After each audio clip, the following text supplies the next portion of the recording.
Moving on to our second category of macromolecules, lipids. Remember that lipids are going to be that one class of large biological molecules that are not created as true polymers, right? So it's sort of the one outlier. The rest are all built as true polymers. In lab, right, you got a chance to explore in Unit 4 some of the features of lipids. And one of the unifying features, no matter what lipid we're talking about, is the fact that they mix poorly, if at all, with water, right? You take a test tube filled with water, you put the oil into the test tube as well, and the oil just sits on top of the water. The reason why lipids prefer not to interact with water, or essentially the fact that they are hydrophobic, is because they consist mostly of those hydrocarbon components. Remember that carbon and hydrogen, these are both elements that have very similar electronegativity. So that means when they are covalently bonded to each other, they're going to share those electrons fairly equally, resulting in pretty much non-polar covalent bonds. And so there's going to be no charge separation. There's no pockets of charge within hydrocarbons. There's nothing there to attract water molecules. So the water molecules are going to prefer to be with each other than to interact with the lipids. Now, as we continue our discussion of lipids, we're going to talk about 3 biologically relevant classes of lipids. This includes the fats, right? So when you got to explore vegetable oil in Unit 4, you were using essentially fats. That's what vegetable oil is. The close cousin of the fat is the phospholipid. Very similar in structure with one slight difference.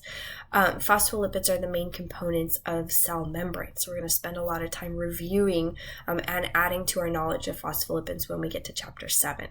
And then the last category of biologically relevant lipids are going to be the steroids. And steroids look absolutely nothing like fats or phospholipids, but they're still very important. And you've had a chance to take a look at some steroid-based molecules, specifically in Chapter 4 when we looked at the molecular structure of estradiol and testosterone. These are both steroid-based hormones that your body produces. And so those are examples of molecules that have the basic steroid structure. All right, let's start out with fats, though. It's our first category of biologically relevant lipids. Now, remember, while lipids are not constructed as true polymers, they are still built from smaller components. And so a fat typically has 2 parts to it. The first part is a glycerol component, and the glycerol is a very simple alcohol. It has a 3-carbon skeleton, and each of the carbons has a hydroxyl group attached to it, hence why we call it an alcohol, or hence why we call it glycerol with the OL ending. The other part of the fat molecule is highlighted here in orange, and this is called a fatty acid. Now, the fatty acid essentially is a really long hydrocarbon tail, and then on one side it's going to have a carboxyl group. So remember the carbon that's double bonded to the oxygen, as well as an OH as well. And so when we construct fats, essentially what we're doing is we're taking one glycerol and linking it to each of 3 fatty acids. And the way that we perform this type of bond or linkage is by, again, a dehydration synthesis reaction, where you take the hydrogen from the hydroxyl group here on the glycerol, as well as the OH from the carboxyl group, remove those as a molecule of water, and then form a covalent bond between the remaining oxygen here and then the carbon here in the fatty acid. And this creates what is called an ester linkage. And we end up doing this 3 times per fat molecule to form what is called a tricycle glycerol or a triglyceride, essentially because there are 3 fatty acids attached to one glycerol. And so when you go to the doctor and they take blood and they analyze your blood and they show you triglyceride levels, they're essentially telling you or showing you your triglyceride or your fat content in your blood. All right, and also remember that when we're looking at each category of macromolecules, as we build the macromolecules, those covalent bonds that are used to build the macromolecule for each category is called something unique. So in the case of the fats, this type of linkage that we see between the glycerol and the fatty acid is called an ester linkage. Now, remember that fats also, like other lipids, don't interact well with water, right? This is because the water molecules really have nothing here to be attracted to, primarily because of those large hydrocarbon fatty acid tails. Now, when we look at these fatty acid tails, you notice in this particular fat molecule here, two of them are identical, right? The top one and the bottom one look the same. They're the same length, same number of bonds between the carbons. And the middle one here is a little bit shorter. So the fatty acids in a fat can be all the same, or you can have 2 or 3 even different kinds. They don't all have to be the same length or, for example, have the same single, double covalent bonds between the carbons. So there's great variety in the types of fats that you can build based on what kinds of fatty acids you use to build that particular fat. So let's talk about different kinds of fats. First of all, in terms of fatty acids, so just one of those long tails, when you have a fatty acid that has all single covalent bonds between the carbons, like what you see, for example, here, or if I quickly jump back to the previous slide, right, all 3 of these fatty acids have only single bonds between the carbons. What this essentially creates is a hydrocarbon tail that is saturated to the max with hydrogens, right? Because to satisfy the valence need for all of these carbons, you have to add the maximum number of hydrogens because it's all single bonded carbons.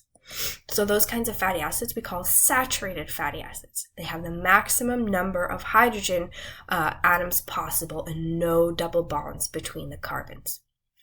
If you use only saturated fatty acids to create your fat, so essentially 3 of them, plus the glycerol, what you have made is a saturated fat.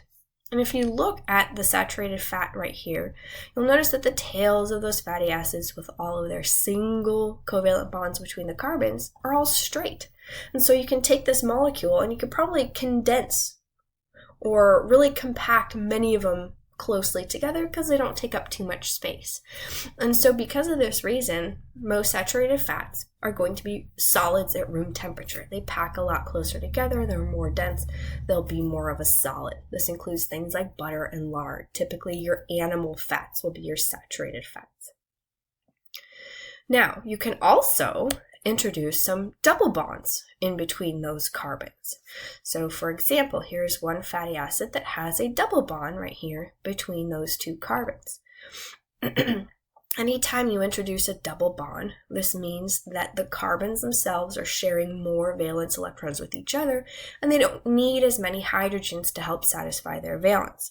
So in this case, you're not saturating the fatty acid with a maximum number of hydrogens, and we call these kinds of fatty acids with a double bond between the carbons unsaturated fatty acids.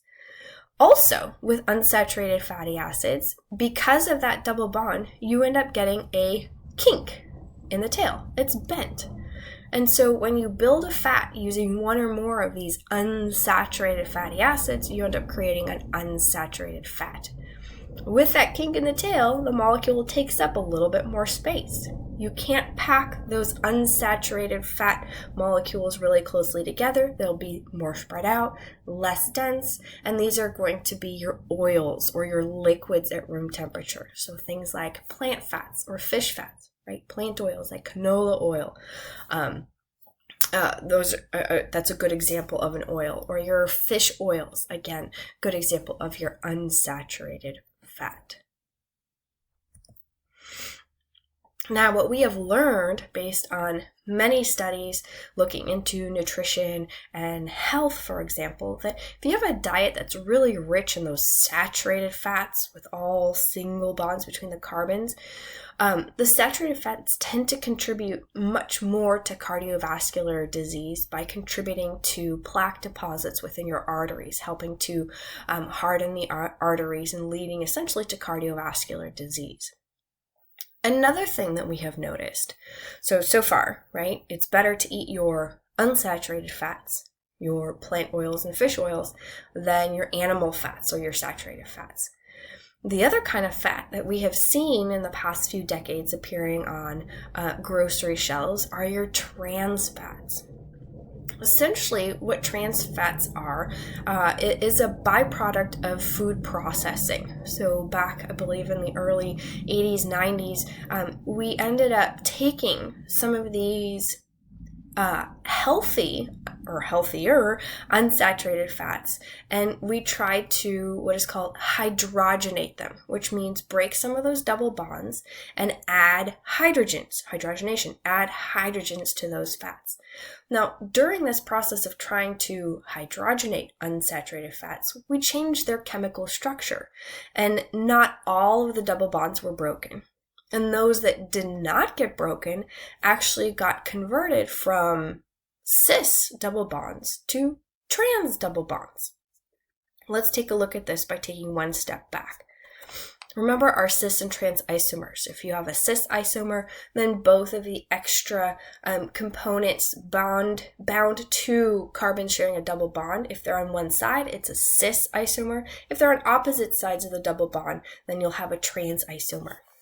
If you take a look at the double bond here of this unsaturated fat, you'll notice there's the double bond, and both legs of the fatty acid on either side sort of flip to the same side. That would be a cis form of that fatty acid. Now, by attempting to hydrogenate that particular unsaturated fat, we ended up not necessarily breaking the double bond, but we flipped that end tail to the opposite side. Let's do it this way, so it's the correct orientation. We flipped it to the opposite side, so now we have a trans fat, where you have those two fatty acid tails on opposite sides of the double bond. This actually ended up creating more of a straighter tail, even though you still had an unsaturated fatty acid. While hydrogenating some of those unsaturated fats may have prolonged the shelf life of the food products that they're in. However, by creating, just completely by accident, essentially, the trans fats, these trans fats, we found out, are actually not very good for us. They're even worse for us than are the saturated fats. They seem to contribute even more to cardiovascular disease than just your natural saturated fats.